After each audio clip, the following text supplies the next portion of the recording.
ಪಾಯಲ್ ಮತ್ತು ಸೀಮಾ ಸ್ನೇಹಿತಿಯರು. ಪಾಯಲ್ ದೊಡ್ಡ ವ್ಯಾಪಾರಿಯ ಮಗಳು ಮತ್ತೆ ಸೀಮಾ ಬಡ ಮನೆ ಹುಡುಗಿಯಾಗಿದ್ಲು. ಅವಳು ತುಂಬಾನೇ ಒಳ್ಳೆಯವಳು. ಪಾಯಲ್ ಹತ್ರ ಚೆನ್ನಾಗ್ ದುಡ್ಡಿದ್ರು ಪಾಪ ಇವಳ ಜೊತೆ ಫ್ರೆಂಡ್ಶಿಪ್ ಮಾಡ್ತಿದ್ದಾಳಂತ ನಂಬ್ತಿದ್ಲು. ಆದ್ರೆ ಪಾಯಲ್ ಮಾತ್ರ ಸ್ವಾರ್ಥಕ್ಕೋಸ್ಕರನೇ ಸೀಮಾ ಜೊತೆ ಇದ್ಲು. ಸೀಮಾ, ನನಗ್ ಸ್ವಲ್ಪ ಮೈ ಹುಷಾರಿಲ್ಲ ಕಣೆ. ನಿನಗ್ ಗೊತ್ತಲ್ವಾ, ನಂದು ಪ್ರಾಜೆಕ್ಟ್ಸ್ ತುಂಬಾ ಪೆಂಡಿಂಗ್ ಇದೆ ಅಂತ. ನೀನಿವತ್ತು ಕಾಲೇಜ್ಗೆ ಲೀವ್ ಹಾಕಿ ನನಗೆ ಮಾಡ್ಕೊಡ್ತೀಯೇನೆ? 2 ದಿನದ ನಂತರ ನನ್ಗೂ ಎಕ್ಸಾಮ್ಸ್ ಇದೆ ಅಲ್ವಾ? ಪ್ಲೀಸೇ, ನಿನ್ ಫ್ರೆಂಡ್ಗೋಸ್ಕರ ಅಷ್ಟು ಕೂಡ ಮಾಡಲ್ವಾ ನೀನು? ಸರಿ ಕಣೆ, ಮಾಡ್ತೀನಿ. ಯಾವಾಗ್ಲೂ ಹಿಂಗೆ ಆಗ್ತಿತ್ತು. ಯಾವಾಗ್ಲೂ ಈ ಫ್ರೆಂಡ್ಶಿಪ್ನ ಅವಳು ಅಡ್ವಾಂಟೇಜ್ ಆಗಿ ತಗೋತಿದ್ಲು. ಯಾವಾಗ್ಲೂ ಅವಳಿಗೆ ಹೆಲ್ಪ್ ಮಾಡ್ತಾನೆ ಇರ್ತಿದ್ಲು. ಆದ್ರಿಂದ ಒಂದೊಂದ್ಸಲ ಅವಳ ಎಕ್ಸಾಮ್ಸ್ ಕೂಡ ಅವಳು ಚೆನ್ನಾಗಿ ಬರೆಯಕ್ಕಾಗ್ತಿರ್ಲಿಲ್ಲ. ಏನಾಯ್ತು ಸೀಮಾ, ಯಾವ ಕ್ಲಾಸು ಅಟೆಂಡ್ ಮಾಡಿಲ್ಲ? ನಿನ್ಗೆ ಅರ್ಥ ಆಗ್ತಿದ್ಯಾ ಇಲ್ವಾ? ಇದು ನಿನ್ನ ಕಾಲೇಜಲ್ಲಿ ಲಾಸ್ಟ್ ಇಯರ್ ಅಂತ. ತುಂಬಾ ಇಂಪಾರ್ಟೆಂಟ್. ಎಕ್ಸಾಮ್ಸ್ ಕೂಡ ಸರಿಯಾಗಿ ಮಾಡಿಲ್ಲ ನೀನು. ನನ್ನನ್ನ ದಯವಿಟ್ಟು ಕ್ಷಮಿಸಿ ಮ್ಯಾಮ್. ಸಾರಿ, ನಾನು ನೆಕ್ಸ್ಟ್ ಎಕ್ಸಾಮ್ಸಲ್ಲಿ ಚೆನ್ನಾಗಿ ಮಾಡ್ತೀನಿ. ಎಕ್ಸಾಮ್ಸ್ ಅವಳು ಚೆನ್ನಾಗಿ ಬರೆಯಕ್ಕಾಗದೆ ಇರುವ ಕಾರಣ ಏನಂತ ಅವಳಿಗೆ ಗೊತ್ತಿತ್ತು. ಆದ್ರೂ ಅವಳು ಫ್ರೆಂಡ್ಶಿಪ್ ಅಂತ ಸುಮ್ನೆ ಇರ್ತಾಳೆ. ನೋಡಮ್ಮ ಸೀಮಾ, ನೀನು ಪಾಯಲ್ ಕೆಲ್ಸ ಮಾಡ್ತಿದ್ಯಾ, ಆದ್ರಿಂದನೇ ನಿನ್ ಕೈಯಲ್ಲಿ ಸರಿಯಾಗಿ ಓದಕ್ಕಾಗಲ್ಲ, ಎಕ್ಸಾಮ್ ಮಾಡಕ್ಕಾಗಲ್ಲ. ಏನ್ ಅವಳಿಗೆ ಸರಿಯಾಗಿ ಹೇಳ್ಬೋದಲ್ವಾ ಆಗಲ್ಲ ಅಂತ? ಅವಳ ಕೆಲ್ಸ ಅವಳು ಮಾಡ್ಕೊಳ್ಳಿ, ನೀನ್ ಯಾಕೆ ಮಾಡ್ತೀಯಾ? ಅಮ್ಮ, ಅದು ಫ್ರೆಂಡ್ಶಿಪ್ ಅಲ್ವಾ ಅಮ್ಮ. ಒಂದು ಫ್ರೆಂಡ್ಗೆ ಸಹಾಯ ಮಾಡೋದು ನನ್ನ ಕರ್ತವ್ಯ ಅಮ್ಮ. ಸರಿ ಅಮ್ಮ, ಈ ಸಲ ನಾನು ಚೆನ್ನಾಗಿ ಓದ್ತೀನಿ. ಸೀಮಾ ಏನೋ ಈ ಸಲ ಪಾಸ್ ಆಗ್ತಾಳೆ, ಆದ್ರೆ ಮಾರ್ಕ್ಸ್ ಏನೋ ಕಡಿಮೆ ಬರುತ್ತೆ. ಸ್ವಲ್ಪ ದಿನದ ನಂತರ ಸಿಟಿಯಲ್ಲಿ ಒಂದು ಫ್ಯಾಷನ್ ಶೋ ಇರುತ್ತೆ. ಆ ಫ್ಯಾಷನ್ ಶೋ ಅಲ್ಲಿ ಪಾಯಲ್ ಜಾಯ್ನ್ ಆಗಿ ಅವಳು ಗೆಲ್ಬೇಕು ಅಂತ ಅನ್ಕೋತಾಳೆ. ಅದಕ್ಕೋಸ್ಕರ ಅವಳು ಎಲ್ಲಾ ತಯಾರಿ ಮಾಡ್ಕೋತಿದ್ಲು.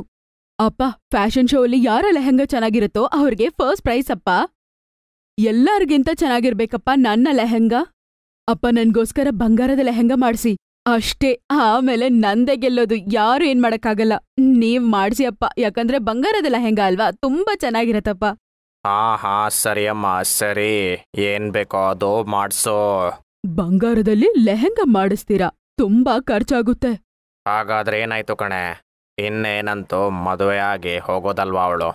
ಮದುವೆಗಿಂತ ಮುಂಚೆನೆ ಅವಳಿಗೆ ಇದೆಲ್ಲ ಚಾನ್ಸ್ ಇರೋದಲ್ವಾ, ಮತ್ತೆ ಎಲ್ಲಿ ಸಿಗುತ್ತೆ?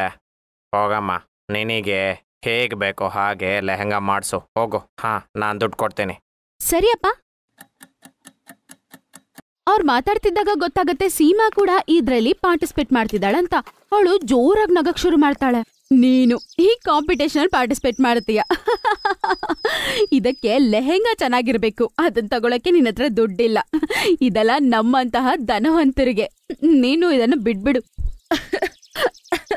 ಒಂದ್ ನಿಮಿಷ, ಏನನ್ಕೋಬೇಡ. ನಾನೇನ್ ಹೇಳ್ತಿದ್ದೀನಂದ್ರೆ, ಕಾಂಪಿಟೇಷನ್ ಅಲ್ಲಿ ಚೆನ್ನಾಗಿರೋ ಲೆಹೆಂಗಾ ಹಾಕೋಬೇಕು.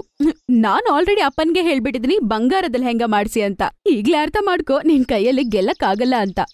ನೀನು ನನ್ನ ಸ್ನೇಹಿತೆ, ಅದಕ್ಕೆ ಹೇಳ್ತಿದ್ದೀನಿ ಈ ಕಾಂಪಿಟೇಷನ್ ಅಲ್ಲಿ ಪಾರ್ಟಿಸಿಪೇಟ್ ಮಾಡ್ಬೇಡ. ಅದೇನೋ ಸರಿನೇ, ಆದ್ರೆ ಅಮ್ಮ ಅನ್ಕೋತಿದ್ದಾರೆ ನಾನ್ ಪಾರ್ಟಿಸಿಪೇಟ್ ಮಾಡ್ಬೇಕಂತ. ಅದು ಅಮ್ಮ ಲೆಹೆಂಗಾ ಮಾಡಕ್ಕೆ ನನ್ಗೆ ಸಹಾಯ ಮಾಡ್ತಿದ್ದಾರೆ.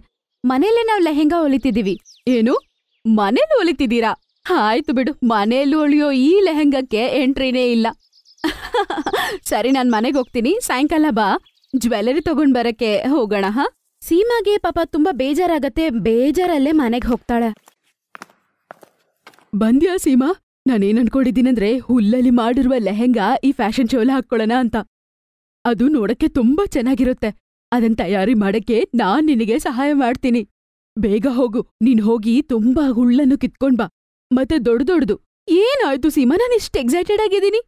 ನೀನ್ ಯಾಕಮ್ಮ ಹಿಂಗ್ ಮಾಡ್ತಿದ್ಯಾ? ಬೇಡ ಬಿಡಮ್ಮ, ಈ ಕಾಂಪಿಟೇಷನ್ ನನ್ಗೆ ಇಷ್ಟ ಇಲ್ಲ ಅಮ್ಮ. ಗೊತ್ತಾ, ಪಾಯಲ್ ಬಂಗಾರದ ಲೆಹೆಂಗಾ ತಗೋತಿದ್ದಾಳೆ. ಅದಕ್ಕಿಂತ ಚೆನ್ನಾಗಿರತ್ತಾ ನಮ್ದು? ಅದು ತುಂಬಾ ಸುಂದರವಾಗಿರುತ್ತೆ. ಹೆಂಗೋ ನಾವು ಸೋತೋಗ್ತೀವಿ. ಇದೆಲ್ಲ ಬೇಕಾಗಿಲ್ಲ ಬಿಡಮ್ಮ. ಸೀಮಾ, ಏನ್ ಮಾತಾಡ್ತಿದ್ಯಾ ನೀನು? ನಿನ್ಮೇಲೆ ನಂಬಿಕೆ ನಿನ್ಗಿಲ್ವಾ? ಅದು ತುಂಬಾ ಮುಖ್ಯ. ಆವಾಗ್ಲೇ ಪ್ರಪಂಚದಲ್ಲಿ ಜೀವ್ಸಕ್ಕಾಗೋದು. ಸೋಲು ಗೆಲುವು ಅನ್ನೋದು ಮುಖ್ಯ ಅಲ್ಲ, ನಾವು ಪಾರ್ಟಿಸಿಪೇಟ್ ಮಾಡ್ಬೇಕು, ಅದೇ ಮುಖ್ಯ. ನೀನು ಖಂಡಿತ ಪಾರ್ಟಿಸಿಪೇಟ್ ಮಾಡ್ಬೇಕು, ಮತ್ತೆ ನಿನ್ನ 100% ನೀನ್ ಕೊಡ್ಲೇಬೇಕು, ಸೋಲ್ತೀಯೋ ಗೆಲ್ತೀಯೋ. ಅವ್ರ ಅಮ್ಮ ಕೊಟ್ಟಿರೋ ಧೈರ್ಯದಿಂದ ಅವಳಿಗೆ ತುಂಬಾನೇ ಮನ್ಸಲ್ಲಿ ಕಾನ್ಫಿಡೆನ್ಸ್ ಬರುತ್ತೆ. ಮತ್ತೆ ಅವಳಿಗೋಸ್ಕರ ಒಂದು ಸುಂದರವಾದ ಲೆಹೆಂಗಾ ತಯಾರು ಮಾಡ್ತಾಳೆ. ಅವಳಿಗೋಸ್ಕರ ಸುಂದರವಾದ ಲೆಹೆಂಗಾವನ್ನು ತಯಾರು ಮಾಡ್ಕೋತಾಳೆ. ಫ್ಯಾಷನ್ ಶೋ ನಡೆಯುವ ಸ್ಥಳಕ್ಕೆ ಹೋದಾಗ ಅಲ್ಲಿ ಸೀಮಾ ಕೂಡ ಇರ್ತಾಳೆ.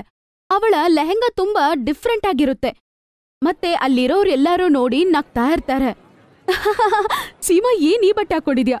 ಏನು, ನಾನು ಆಲ್ರೆಡಿ ಹೇಳ್ದೆ ಅಲ್ವಾ, ಈ ತರ ತಮಾಷೆ ಎಲ್ಲ ನೀನ್ ಬಂದ್ ಮಾಡ್ಬೇಡ ಅಂತ. ಮತ್ತೆ ಈ ತರ ನನ್ ಜೊತೆ ಬಂದ್ ನಿಂತ್ಕೋಬೇಡ. ನನ್ನ ಈ ಬಂಗಾರದ ಲೆಹೆಂಗವನ್ನು ನಿನ್ನ ಲೆಹೆಂಗಾ ಸ್ಪಾಯ್ಲ್ ಮಾಡುತ್ತೆ. ಹಟ್, ದೂರ ಹೋಗು. ಸರಿ ಆಯ್ತು, ನಾನು ಒಳಗಡೆ ಹೋಗ್ತೀನಿ. ನಿನ್ಗೋಸ್ಕರನೇ ನಾನು ಕಾಯ್ತಾ ಇದ್ದೆ. ಎಲ್ಲರೂ ಧನವಂತ ಮನೆ ಮಕ್ಕಳು. ಬಂಗಾರದ ಲೆಹೆಂಗಾ ಪಾಯಲ್ ಹಾಕೊಂಡಿರ್ತಾಳೆ. ಎಲ್ಲರೂ ಅನ್ಕೋತಾರೆ ಅವಳೆ ಗೆಲ್ತಾರಂತ. ಮೊದಲನೇ ಪ್ರೈಸ್ ಅವಳಿಗೆ ಬರತ್ತೆ ಅಂತ ಅವ್ರು ಅನ್ಕೋತಾರೆ. ಫ್ಯಾಷನ್ ಶೋ ಸ್ಟಾರ್ಟ್ ಆಗುತ್ತೆ. ಒಬ್ಬೊಬ್ರಾಗಿ ಎಲ್ಲರೂ ಸ್ಟೇಜ್ ಮೇಲೆ ಬರ್ತಾರೆ.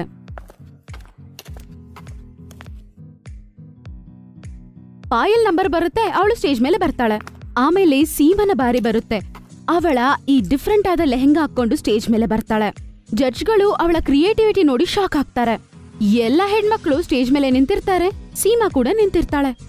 ಈ ವಿಷಯವನ್ನು ನಿಮ್ಮ ಮುಂದೆ ಅನೌನ್ಸ್ ಮಾಡೋದಕ್ಕೆ ನಂಗೆ ತುಂಬಾ ಸಂತೋಷ ಆಗ್ತಿದೆ. ಇಲ್ಲಿ ಬಂದಿರುವ ಎಲ್ಲ ಜಡ್ಜ್ಗಳು ಫಸ್ಟ್ ಪ್ರೈಸ್ ಯಾರು ಕೊಡ್ಬೇಕು ಅಂತ ಸೆಲೆಕ್ಟ್ ಮಾಡಿದ್ದಾರೆ. ನಾನು ಆ ವಿನ್ನರ್ನ ಹೆಸರು ಹೇಳ್ತಿದ್ದೀನಿ. ಈ ಒಂದು ಫ್ಯಾಷನ್ ಶೋ ಅಲ್ಲಿ ಫಸ್ಟ್ ಪ್ರೈಸ್ ಗೆದ್ದಿರೋದು ಸೀಮಾ. ಹೌದು, ಎಲ್ಲ ಜಡ್ಜ್ಗಳಿಗೂ ಅವಳ ಕ್ರಿಯೇಟಿವಿಟಿ ತುಂಬಾ ಇಷ್ಟ ಆಗಿದೆ. ಮತ್ತೆ ಅವಳು ಇದನ್ನ ಮನೆಯಲ್ಲೇ ಅವಳೇ ಮಾಡಿರೋ ಒಂದು ಲೆಹೆಂಗಾ ನೋಡೋದಕ್ಕೆ ತುಂಬಾನೇ ಚೆನ್ನಾಗಿತ್ತು. ಸೀಮಾಗೆ ಎಲ್ಲರೂ ಚಪ್ಪಾಳೆ ಹೊಡೀರಿ. ಸೀಮಾ ಗೆದ್ದಿರೋದನ್ನ ನೋಡಿ ಅವಳಿಗೆ ತಡ್ಕೊಳಕ್ಕೆ ಆಗಲ್ಲ. ಆಮೇಲೆ ಪಾಯಲ್ ಅಲ್ಲಿಂದ ಮನೆಗೆ ಹೋಗ್ಬಿಡ್ತಾಳೆ. ಪಾಯಲ್ ಶೋನ ಬಿಟ್ಟು ಹೋಗ್ಬಿಟ್ಟಾಗ ಅವಳಿಗೆ ಅರ್ಥ ಆಗತ್ತೆ ಪಾಯಲ್ಗೆ ಅವಳ ಸಂತೋಷದಲ್ಲಿ ಪಾಠ ತಗೊಳಕ್ ಇಷ್ಟ ಇಲ್ಲ ಅಂತ. ಆಗ ಅವಳಿಗೆ ಅರ್ಥ ಆಗತ್ತೆ ಫ್ರೆಂಡ್ಶಿಪ್ ಅಲ್ಲ, ಇದು ಬರೀ ಸ್ವಾರ್ಥ ಮಾತ್ರ ಇರುತ್ತೆ ಅಂತ. ಅವಳಿಗೆ ಪುರಸ್ಕಾರ ಮಾಡ್ತಾರೆ. ಆಮೇಲೆ ಸ್ವಲ್ಪ ದಿನ ಹೀಗೆ ಕಳೆದು ಹೋಗತ್ತೆ. ಅವಳು ದೊಡ್ಡ ಮಾಡೆಲ್ ಆಗ್ತಾಳೆ. ಲೈಫಲ್ಲೇನೋ ಅವಳು ಸಾಧಿಸ್ಬಿಟ್ಲು. ಆದ್ರೆ ಅವಳಿಗೆ ಮನಸ್ಸಲ್ಲಿ ಕಷ್ಟ ಆಯ್ತು. ಯಾಕಂದ್ರೆ ಒಂದು ಫ್ರೆಂಡ್ ನ ಕೂಡ ಅವಳ ಕೈಯಲ್ಲಿ ಸರಿಯಾಗಿ ಚೂಸ್ ಮಾಡಕ್ಕಾಗಿಲ್ಲ ಅಂತ. ಆಚಲ್ ಅವಳ ಗಂಡನ ಜೊತೆ ಶಾಪಿಂಗ್ ಹೋಗ್ತಿರ್ತಾಳೆ. ಆಗ ಅವನು ಹೀಗಂತಾನೆ, ಆಚಲ್ ಇಲ್ಲಿ ನೋಡು, ಶಾಪಿಂಗ್ ಸ್ವಲ್ಪ ನೋಡ್ಕೊಂಡು ಮಾಡು. ಹಿಂದಿನ ತಿಂಗಳೇ ನೀನು ತುಂಬ ಶಾಪಿಂಗ್ ಮಾಡಾಗಿದೆ. ಓಹೋ, ನಾನಿನ್ನ ಶಾಪಿಂಗ್ಗೆ ಶುರು ಮಾಡಿಲ್ಲ. ಅಷ್ಟ್ರಲ್ಲೇ ಲೆಕ್ಚರ್ ಕೊಡೋದು ಶುರು ಮಾಡ್ಬಿಟ್ರಾ ನೀವು? ಏನೇ ಲೆಕ್ಚರ್ ಅಲ್ಲ ಕಣೆ, ಅದು ಅಮ್ಮಂತರ ನೀವು ಸೇವಿಂಗ್ಸ್ ಮಾಡೋದನ್ನ ಕಲೀರಿಗ. ಕಾಂತಿ ₹1 ಕೂಡಿಕ್ಕೋದು ಅವಳ 3 ಸೊಸೆಗಳು ಖರ್ಚು ಮಾಡ್ಬಿಡ್ತಿದ್ರು. ಕಾಂತಿ ಎಷ್ಟು ಸಲ ಹೇಳಿದ್ರು ಅವರು 3 ಜನ ಕೇಳಂಗಿಲ್ಲ. ಹಂಗೆ ಒಂದಿನ ಹಾಲಲ್ಲಿ ಕುತ್ಕೊಂಡು ಕಾಂತಿ ಆ ತಿಂಗಳಿನ ಬಜೆಟ್ನ ನೋಡ್ತಾ ಇರ್ತಾಳೆ. ಅದನ್ನ ನೋಡಿದ ತಕ್ಷಣ ಅವಳಿಗೆ ಶಾಕ್ ಆಗ್ಬಿಡುತ್ತೆ. ಮತ್ತೆ ಈಗಂತಾಳೆ, ಅಯ್ಯೋ ದೇವ್ರೆ, ಏನಪ್ಪಾ ಇದು, 1 ತಿಂಗಳಿಗೆ ಇಷ್ಟು ಖರ್ಚು ಮಾಡಿದಾರ ಇವ್ರು. ಅಯ್ಯೋ, ನಾನ್ ಏನ್ ಮಾಡ್ಲಿ, 1 ತಿಂಗಳು ಇವ್ರ ಕೈಯಲ್ಲಿ ಜವಾಬ್ದಾರಿ ಕೊಟ್ರೆ ಇಷ್ಟು ಹಾಳ್ ಮಾಡಿಕ್ಕಿದಾರಲ್ವಾ ಇವ್ರು. ನಾನ್ ಏನ್ ಮಾಡೋದು, ಅಯ್ಯೋ ದೇವ್ರೆ. ಅರೆ ಹೋ ಸೊಸೆಂದ್ರೆ, ಬನ್ನಿ ಇಲ್ಲಿ, ಎಲ್ಲಿದ್ದೀರಾ ನೀವು?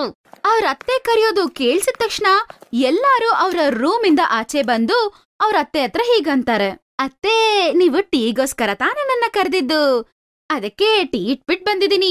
ನಿನ್ ಟೀನ ಎತ್ಕೊಂಡೋಗಿ ಎಲ್ಲಾದ್ರೂ ಬಿಸಾಕು. ಈಗ ನಾನ್ ಕೇಳೋದಕ್ಕೆ ಮಾತ್ರ ಉತ್ತರ ಕೊಡಿ ನೀವು 3 ಜನ. ಓಹೋ ಅತ್ತೆ, ಅದು ಡೈರಿ ಅತ್ತೆ. ಆಹಾ, ಇದು ಡೈರಿ ಅಂತ ನನಗೂ ಗೊತ್ತು. ಆದ್ರೆ ಇದ್ರೊಳಗಡೆ ಬರ್ದಿರೋ ಬಜೆಟ್ ಬಗ್ಗೆ ನಾನ್ ಕೇಳ್ತಿರೋದು. ಎಷ್ಟು ಖರ್ಚು ಮಾಡಿದಿರ 1 ತಿಂಗಳಿಗೆ? ಏನ್ ಮಾಡಿಟ್ಟಿದ್ದೀರಾ? ಎಷ್ಟು ಹಾಳ್ ಮಾಡಿಟ್ಟಿದ್ದೀರಾ ನೀವು ಇಷ್ಟು ಖರ್ಚು ಯಾಕೆ ಮಾಡಿದೀರಾ?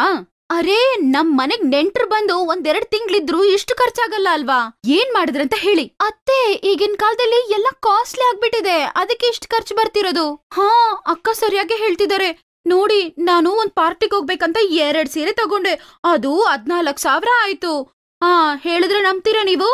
ಹಾ, 14,000ನ 2 ಸೀರೆ ಬಗ್ಗೆ ಯಾಕೆ ಹೇಳ್ತೀಯ ಅಕ್ಕ?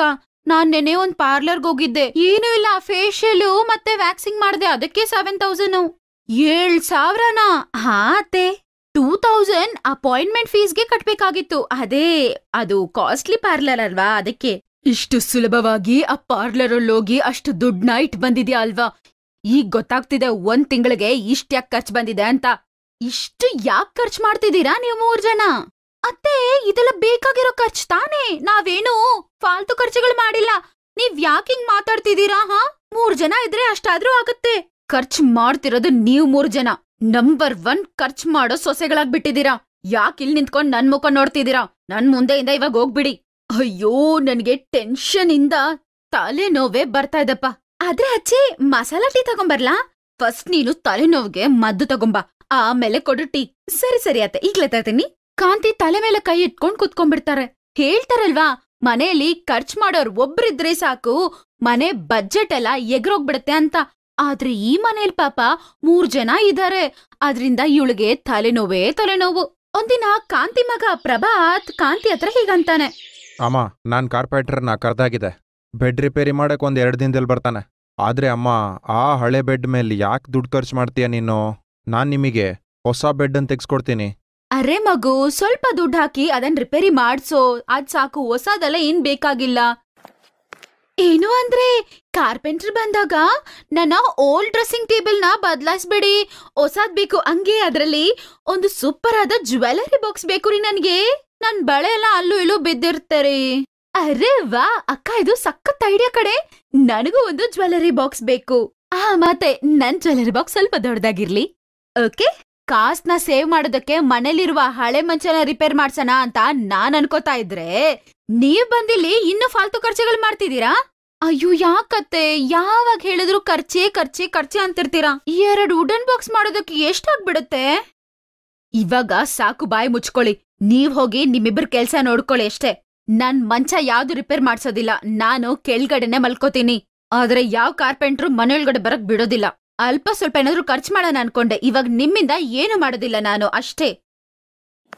ಏನಮ್ಮ, ಎಲ್ಲಿಗೋಗ್ತಾ ಇದೀಯ ನೀನು? ನನ್ ಕೇಳು. ಕಾಂತಿ ಪ್ರಭಾತಿನ ಮಾತ್ ಕೇಳ್ದೆ ಅಲ್ಲಿಂದ ಕೋಪದಿಂದ ಹೋಗ್ಬಿಡ್ತಾರೆ. ಆದ್ರೆ ಸೊಸೆಗಳು ಈ ವಿಷಯನ ಏನು ತಲೆಗಾಕೊಳ್ಳೋದಿಲ್ಲ. ಅವರಿಬ್ರು ರೆಡಿಯಾಗಿ ಮಾರ್ಕೆಟ್ಗೆ ಹೋಗಿ ಅವ್ರಿಗೆ ಬೇಕಾಗಿರೋ ವಸ್ತುಗಳನ್ನ ತಗೋತಾರೆ.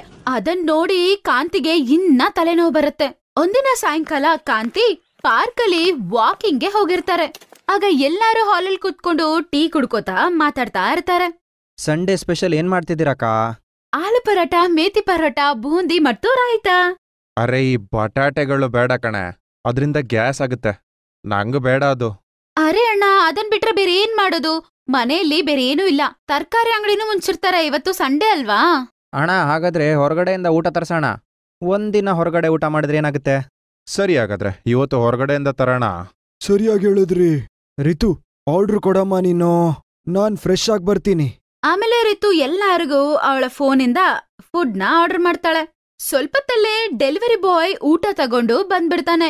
ರಿತು ಹೋಗಿ ಅದನ್ನ ತಗೊಂಬರ್ತಾಳೆ.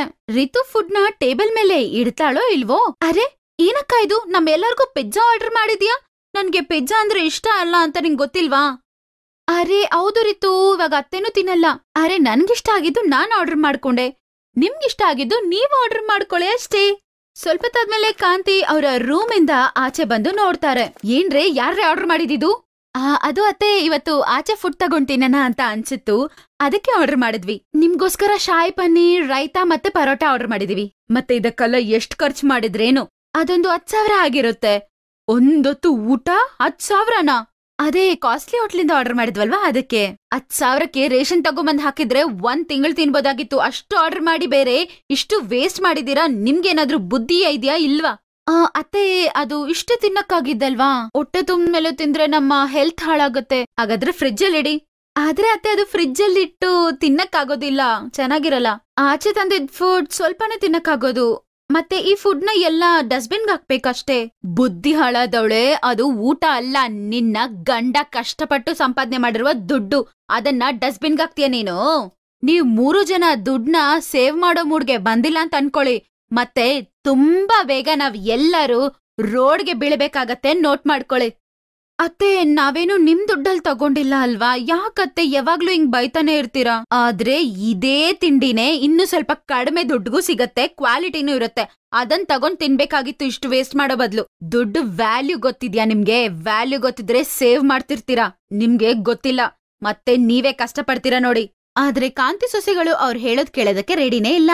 ಅವರು ಒಂದ್ ಕಿವಿಯಲ್ಲಿ ಕೇಳಿ ಇನ್ನೊಂದ್ ಕಿವಿಯಲ್ಲಿ ಬಿಟ್ಬಿಡ್ತಾ ಇದ್ರು. ಹಿಂಗೆ ದಿನ ಕಳೆದೋಯ್ತು. ಒಂದಿನ ವಂದನಾ ಫೋನಲ್ಲಿ ಮಾತಾಡ್ಬಿಟ್ಟು ಅಳಕ್ ಶುರು ಮಾಡ್ತಾಳೆ. ಅದೇ ಸಮಯಕ್ಕೆ ತಂಗಿ ಅಲ್ಲಿಗೆ ಬರ್ತಾಳೆ. ಯಾಕಕ್ಕ, ಏನಾಯ್ತು? ಯಾಕಳ್ತಿದ್ಯಾ? ಆಚಲ್, ನಿನ್ನತ್ರ ಏನಾದ್ರೂ 20,000 ಇದೆಯಾ? ಅಪ್ಪನ ಆರೋಗ್ಯ ಸರಿ ಇಲ್ಲ ಅಂತೆ, ಹಾಸ್ಪಿಟ್ಲಲ್ಲಿ ಅಡ್ಮಿಟ್ ಮಾಡಿದಾರಂತೆ. ನಮ್ಮ ಅಣ್ಣ ಈಗ್ಲೇ ಕಾಲ್ ಮಾಡಿದ್ರು, ಅವ್ರಿಗೆ 20,000 ಬೇಕಂತೆ ಈಗ. ಇಲ್ಲ ಅಕ್ಕ, ನನ್ನ ಹತ್ರ ಒಂದು 3,000 ಇದೆ. ಅಣ್ಣನೊಂದ್ಸಲ ಕೇಳಿ. ಇಲ್ಲ ಅಚಲ್, ಹೋದ್ ತಿಂಗಳೇ ನಾನು ಪಾರ್ಟಿಗೆ ಹೋಗ್ಬೇಕಂತ ಹೇಳಿ 25,000 ಅವ್ರ ಹತ್ರದಿಂದ ತಗೊಂಡೆ. ಇವಾಗ ಯಾವ ಮುಖ ಹಾಕೊಂಡ್ ಮತ್ತೆ ಕೇಳಲಿ? ಮತ್ತೆ ರಿತು ಅಲ್ಲಿಗೆ ಬರ್ತಾರೆ. ಆಗ ವಂದನಾ ಅವ್ರನ್ನ ಕೇಳ್ತಾರೆ. ಆದ್ರೆ ರಿತು ಅಂತಾಳೆ, ನನ್ನ ಹತ್ರ ಒಂದು 1,000 ರೂಪಾಯಿ ಮಾತ್ರನೇ ಇದೆ. ಆಮೇಲೆ ವಂದನಾ ತುಂಬಾ ಜೋರಾಗಿ ಅಳಕ್ ಶುರು ಮಾಡ್ತಾಳೆ. ಮತ್ತೆ ಕಾಂತಿ ಇದನ್ನೆಲ್ಲ ಕೇಳಿಸ್ಕೊತಾರೆ. ಅವ್ರನ್ನ ನೋಡಿದ ತಕ್ಷಣ ವಂದನಾ ಕಾಂತಿ ಹತ್ರ ಈಗಂತಾರೆ, ಅತ್ಯಮ್ಮ ನನ್ಗೆ ಸಹಾಯ ಮಾಡಿ, ನನ್ನ ಅಣ್ಣನ್ಗೆ ಇವಾಗ ದುಡ್ಡಿನ ಅವಶ್ಯಕತೆ ತುಂಬಾ ಇದೆ. ಆದ್ರೆ ನನ್ನ ಈ ಫಾಲ್ತು ಖರ್ಚುಗಳಿಂದ ನನ್ನ ಹತ್ರ ಈಗ 1 ರೂಪಾಯಿಯೂ ಇಲ್ಲ. ಅವ್ನ್ ಕೇಳೋಷ್ಟು ದುಡ್ಡು ಅವನಿಗೆ ಕೊಡಕ್ಕೆ ನನ್ನ ಹತ್ರ ಇಲ್ಲ. ಹೌದೌದು ಅತ್ತೆ, ನಮ್ಮನ್ನ ಕ್ಷಮಿಸಿ. ನಾವು ತುಂಬಾ ದೊಡ್ಡ ತಪ್ಪು ಮಾಡ್ಬಿಟ್ವಿ. ನಾವು ಖರ್ಚು ಮಾಡ್ತಿದೀವಿ ಅಂತ ತುಂಬಾ ಫಾಲ್ತು ಖರ್ಚುಗಳು ಮಾಡಿ ತುಂಬಾ ದುಡ್ಡನ್ನ ವೇಸ್ಟ್ ಮಾಡ್ಬಿಟ್ವಿ. ಹಾ ಅತ್ತೆ, ನಮ್ಗೆ ತುಂಬಾ ಸಲ ಅರ್ಥ ಆಗೋ ತರ ಹೇಳಿದಿರ, ಆದ್ರೆ ನಾವೇ ನೀವ್ ಹೇಳೋದನ್ನ ಕೇಳಿಸ್ಕೊಂಡಿಲ್ಲ. ಯಾರೋ ಸರಿಯಾಗಿ ಹೇಳಿದಾರೆ, ಅನುಭವ ಪಟ್ರೆ ಮಾತ್ರನೇ ಬುದ್ಧಿ ಬರುತ್ತೆ ಅಂತ. ಇಷ್ಟು ದಿನ ನಾನ್ ಹೇಳಿದ್ದನ್ನ ಕೇಳಿದಿದ್ರೆ ಇವತ್ತು ಈ ಪರಿಸ್ಥಿತಿ ಬರ್ತಿತ್ತಾ ಹೇಳಿ? ಸರಿ ಬಿಡು, ಯೋಚನೆ ಮಾಡ್ಬೇಡ ಸರಿನಾ? ದೊಡ್ಡ ಸೊಸೆ, ನಿಮ್ಮ ಅಪ್ಪನ್ಗೆ ಏನಾಗೋದಿಲ್ಲ ಸರಿನಾ? ಅವ್ರಿಗೆ ಚಿಕಿತ್ಸೆಗೆ ನಾನ್ ದುಡ್ಡು ಕೊಡ್ತೀನಿ. ಆದ್ರೆ ಇವತ್ತಿಂದ ನೀವು 3 ಜನ ಕಿವಿ ತೆಗ್ಕೊಂಡ್ ನಾನ್ ಹೇಳಿದನ್ನ ಕೇಳಿಸ್ಕೊಳ್ಳಿ. ಇನ್ಮೇಲೆ ಫಾಲ್ತು ಖರ್ಚುಗಳೆಲ್ಲ ಮಾಡ್ಬೇಡಿ. 1 ರೂಪಾಯಿನ ಕೂಡಾಕೋದನ್ನ ನೋಡಿ. ಮುಂದಕ್ಕೆ ಆ ದುಡ್ಡೆಲ್ಲ ನಿಮ್ಗೆ ಯೂಸ್ ಆಗತ್ತೆ. ಮತ್ತೆ 3 ಜನ ಸೊಸೆಂದ್ರು ಕಾಂತಿ ಮುಂದೆ ಕೈ ಜೋಡಿಸಿ ಮುಗಿದು ಇನ್ಮೇಲೆ ಫಾಲ್ತು ಖರ್ಚುಗಳು ಮಾಡಲ್ಲ ಅಂತ ಪ್ರಮಾಣ ಮಾಡ್ತಾರೆ. Best buddies. Hello friends. Thanks for watching this video. अगर आपको ये वीडियो पसंद आया है तो प्लीज लाइक, सब्सक्राइब, कमेंट्स करें इस वीडियो पर और हाँ, शेयर करना भी ना भूलें। और भी मजेदार वीडियो देखने के लिए नीचे दिए गए बेल आइकॉन को दबाएं। देखते रहिए बेस्ट बडीज।